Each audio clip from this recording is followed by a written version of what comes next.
The US lacks that 2019 magic. At this Women's World Cup, the United States is clearly not the dominant team that won the 2019 Women's World Cup.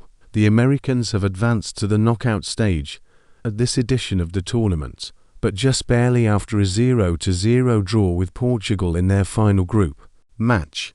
After the final whistle on Tuesday night, Alex Morgan stood expressionless with her hands on her hips. It was a look of frustration. If the Americans don't pick up their play, their run to a third straight World Cup title could soon be over. With just one win and a pair of draws, the United States fell to second in Group E behind the Netherlands. The Americans now head to Melbourne, Australia, for a round of 16 match against the top finisher from Group G, which wraps up Wednesday. The United States scored just 4 goals in Group play, a sharp contrast to the 18 they scored in the group in 2019. In each of their first 6 matches 4 years ago in France, the Americans scored within the opening 12 minutes.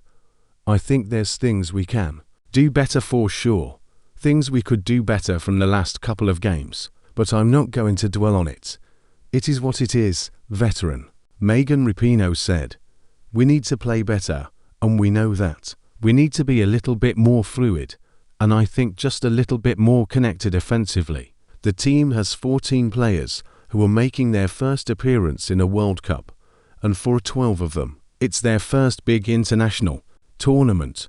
Coach Vlatko Andonovski focused on developing young talent after the United States settled for a disappointing bronze medal at the Tokyo Olympics. Andonovski rolled out the same lineup for the first 2 matches of the group stage against Vietnam and the Netherlands. The starters had never played together before.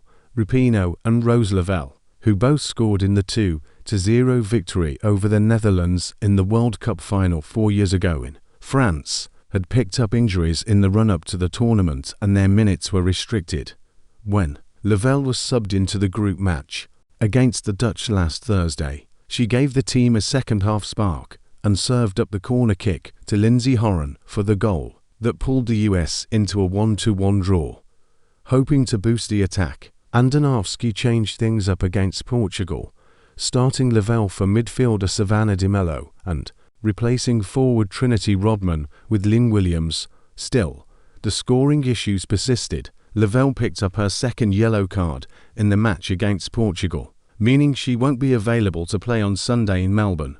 Portugal nearly scored in stoppage time, but Ana Capita's blast hit the post. A loss to the Portuguese would have sent the Americans home after the group stage for the first time at a World Cup or an Olympics. Following the draw, former US forward Carly Lloyd blasted the team, uninspiring, disappointing. They don't look fit. They're playing as individuals and the tactics are too predictable, Lloyd said on the Fox Sports postgame show. Andonovski was asked afterward about Lloyd's comments. One thing that I want to say is that this team wanted to win this game more than anything else, and they've put everything they could in preparation for this tournament and in every game, Andonovski said. To question the mentality of this team, to question the willingness to win, to compete, I think it's insane. The United States is also missing Mallory Swanson's scoring punch and Becky Sauerbrun's veteran leadership on the backline. Swanson, the team's top scorer this year, tore her patella tendon in an exhibition match with Ireland in April. Then Sauerbrunn, the team's captain, announced in June that she was unable to get over a foot injury in time for the tournament.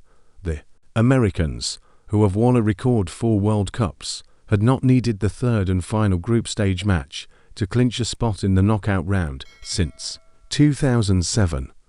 Going into the match against Portugal, the United States sat atop Group E, even on points with the Netherlands, but holding an edge on goal differential. The Dutch erased that advantage and took the group lead with a decisive 7-0 victory over Vietnam. In a match played simultaneously Tuesday night in Dunedin, the Netherlands now heads to Sydney to face the second-place team from Group G, which includes Sweden, South Africa, Italy and Argentina.